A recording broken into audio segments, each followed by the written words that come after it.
Hello, അപ്പം നമ്മുടെ പുതിയൊരു വീട്ടിലോട്ട് എല്ലാവർക്കും സ്വാഗതം. ഇപ്പം സമയം 2:30 ആയിട്ടേ ഉള്ളേ. ഞാനീ പോകുന്നത് അംഗനവാടിയിലോട്ടാണ്.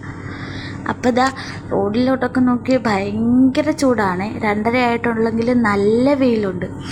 ഞാൻ ഈ ഫോണിലൊക്കെ നോക്കി ഗോഷ്ടിയൊക്കെ കാണിച്ച് വഴി കൂടെ പോയപ്പോഴത്തേക്കിനും എൻ്റെ അപ്പുറത്തെ സൈഡിൽ കൂടെ പോകുന്ന ഒരാൾ എന്നെ നോക്കി ചിരിക്കുന്നുണ്ടായിരുന്നു കേട്ടോ. അതാണ് ഞാൻ ഈ തിരിഞ്ഞ് ഇന്ന് നോക്കിയത്. ഈ റോഡിലോട്ടൊന്നും നോക്കാൻ വയ്യ, ഭയങ്കര വെയിലും ഭയങ്കര ചൂടുമാണേ.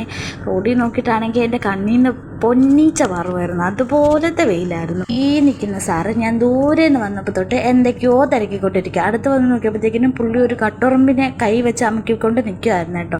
അപ്പോൾ വെയിലത്തോടെ നടന്ന് ഞാൻ അംഗനവാടിയിലോട്ട് എത്തി കേട്ടോ. ഇവിടെ വന്നപ്പോഴത്തേക്കിനും എല്ലാവരും നല്ല ഉറക്കമായിരുന്നു കേട്ടോ. അതുകൊണ്ട് തന്നെ ഞാൻ ഒച്ചയൊന്നും ഉണ്ടാക്കാനായിട്ട് കയറി ചെന്നത്. ഒരാൾ ഇവിടെ എൻ്റെ തോളെ കിടക്കുന്ന കണ്ടില്ലേ. എൻ്റെ ഒച്ച കേട്ട ഉടനെ കള്ളി കണ്ണു തുറന്നു നോക്കി. ഇത് കാണുമ്പോൾ നിങ്ങൾ വിചാരിക്കും പാവം ദാഹിച്ച് നിൽക്കുമായിരുന്നു. വെറുതെ കേട്ടോ, ഇതൊക്കെ വെറുതെ ഉള്ളൊരിതാണ്.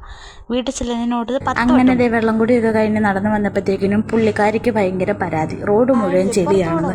അതിനിപ്പോൾ എന്നോട് പറഞ്ഞിട്ട് വല്ല കാര്യമുണ്ടോ?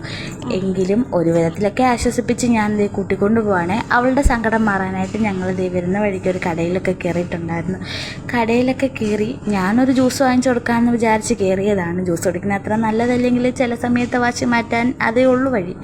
അപ്പം ജ്യൂസ് വാങ്ങിക്കാൻ കയറിയപ്പോഴത്തേക്കിനും അവൾ അവിടെ ഇരുന്ന് പറയുന്നു അവൾക്ക് പടക്കം വേണമെന്ന്. പടക്കമായിരുന്നില്ല, അത് നാരങ്ങാച്ചാറിൻ്റെ പാക്കറ്റായിരുന്നു കേട്ടോ. പാവം കുട്ടി, അവൾക്ക് അറിയത്തില്ലല്ലോ. അങ്ങനെ ജ്യൂസൊക്കെ വാങ്ങിച്ച് ഞങ്ങൾ തിരിച്ച് വീട്ടിലോട്ട് പോവാണേ. അങ്ങനെ അവളുടെ ജ്യൂസ് കൂടിയൊക്കെ കഴിഞ്ഞിട്ട് പതിയെ നടന്ന് നമ്മൾ വീടെത്തി. അങ്ങനെ റോഡ് പണി ആയതുകൊണ്ട് തന്നെ നമുക്ക് ഒരുപാട് വീഡിയോ ഒന്നും എടുക്കാൻ പറ്റിയില്ല കേട്ടോ. അങ്ങനെ വീട്ടിൽ വന്ന് കുറച്ച് സമയത്ത് സ്നേഹപ്രകടനങ്ങൾക്ക് ശേഷം ഞങ്ങളുടെ വീഡിയോ ഇന്നത്തെ ഇവിടെ തീരുക കേട്ടോ. അപ്പോൾ അടുത്ത വീഡിയോ ആയിട്ട് നമുക്ക് നാളെ